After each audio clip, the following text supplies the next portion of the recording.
really random, like, boom, got my license.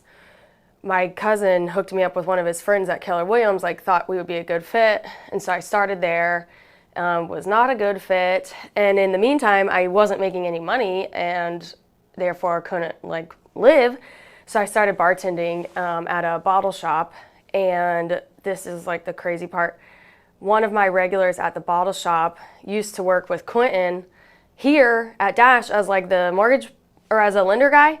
Pat still has such like high praise about Quentin. He's like, you need to leave, Weller Killiams, we'll call it, and go talk to Quentin. And I'm like, no, I think, I'm just gonna wait it out. Some good's gonna happen. He's like, yeah, it's about to be spring market. Just keep waiting it out. I'm like, all right, shit, you're right. Came in here and talked to Q and Miss Murray and had a really good talk and loved the vibe. Loved the office, and I think the biggest part that like drew me in was the Realtor 2.0 because the things we were doing at my last firm were so antiquated. Like I was annoyed at the text I was sending. And so hearing about like doing it all new age and then getting into the technology, that's a whole different part. But I liked it. He told me, sleep on it, and then like right when I woke up I was like, please let me join, I want to be there, I want to join. And that's how I got here. I didn't even know about all, they tell you about the technology and stuff, but you don't know it until you see it in work. And I got a social science degree, but the term was science and technology in society.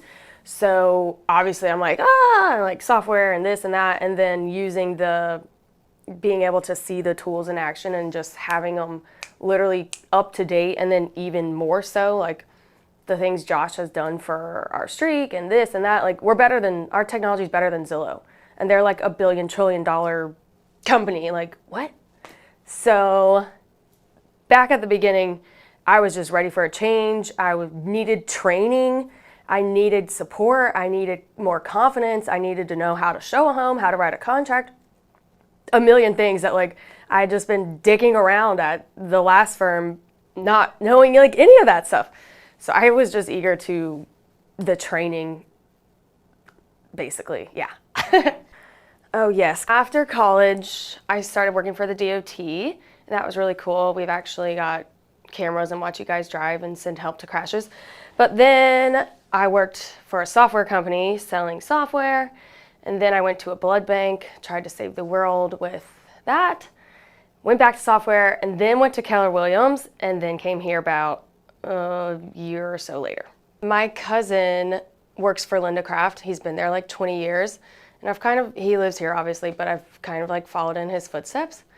And it was right before COVID. I was just not happy. At this point, I was back at the software job, like hating day to day, going to the office, sending all these emails that no one's responding to. And I'm like, I just need to change. And I actually think one of my friends and I at the software place, she was like, I might get my real estate license. And I'm like, that'd be cool, yeah. And then I'm like, well, one day I'm gonna buy a house. And so why not like save some money? That's my favorite thing to do. And like be an agent. And then, obviously it's not that easy, but yeah, I mean, you hear that like 87% of real estate agents drop out. And so it was scary. And then, my partner and he's got a job, but I've always strived to be an independent woman. I don't want his money. I want my own money. And so, yeah, I knew it would be hard. And then especially dealing with, I got my license in October, but of course was studying and stuff, let's say since March 2020. And then finally left Keller Williams maybe a year later. And like we had a ISA team, so we had guys like call the leads and then book appointments. And because I was new, they get money if the deal closes, but so they didn't give me any leads because I was new. So how are they going to get money if, the whole year of horrible experience, I knew like this was going to be really hard, and I didn't want to jump careers again. Like my parents were already like, you're gonna do what? And now I'm like, yeah, y'all see that? Like, So yeah, the struggle was real, and it still is. It's not consistent. That was a big change. It's still a big change. Just making yourself busy and staying present and make sure you're doing all the right things. That's not gonna lie, it's tricky. So obviously there's a lot that goes into a transaction, and if you miss one thing, you either look dumb or silly or just something. And again, back on staying confident, I want to feel like I am top shit. I am doing all the right things and more, and then some. So having kind of like a guideline almost that's automatically going to get ran because of my system boxes moving, it's like phenomenal. I don't have to worry about, did I miss something? Because those emails are sending no matter what. So the system super duper help. The probable sales price report, probably, if I had to say like my favorite tool, it would be that one, because one of my favorite things to say is, hey, I don't know this listing agent. I don't know where they got these numbers from. So I'm going to run the numbers. I'm going to run the data and do all the, science, technology stuff that I want. And literally data. I'm going to pull as much as I can to make sure you're making a smart decision and that we're making a strong offer, but not over asking and all this stuff. So really honing in on the data. They say like data is worth more than gold these days. So being able to actually use that and tell my clients like, oh yeah, I think we should offer 400. Like, no, where, why, where, when?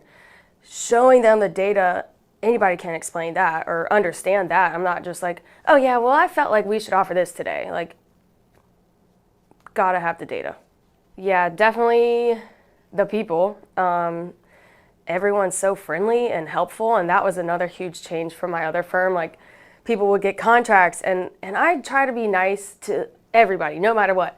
But I was bartending because I had no money. So when people are like, oh yeah, I got that contract, I got 5 contracts today, and I'm just like, cool. I didn't even get any leads. Like, how did you get 5 contracts? Like, I hated that mentality, and I didn't want to be like that. Obviously, I want to be grateful for everybody and their good things, but it was just a little tough, like literally dog eat dog. And then here, seeing, back when I started, everybody would comment on your contracts. And so it'd be 80 people just being like, yeah, good job. Like, and I have, oh my God, I have goosebumps, because it was just, it's like anything else, unlike anything else. 2.0, baby. And yeah, so the people, and then the support, like Dash Answers, just go up in there. You don't have to worry about bothering someone. There's a million questions in there with 1,000,010 answers. So the support of the people would definitely be top notch. Our training wheel is great, but I'm more like hands-on. So reading about stuff is great, but the people that were here, Carl really just gave me so much confidence in showing houses. Anybody can do it. Like, oh yeah, here's the house. But the way he like tore it apart and talked about this and this and that, like that was like the very start of my, I need to, that's where it's at. That's where it starts. The houses, showing the houses. And then the contracts and all that stuff, that's, that can be learned through whatever, but it was the people and the support. I mean, my first offer, Rita was so busy and she was like, can you just write this offer for me? And I'm like, I don't know.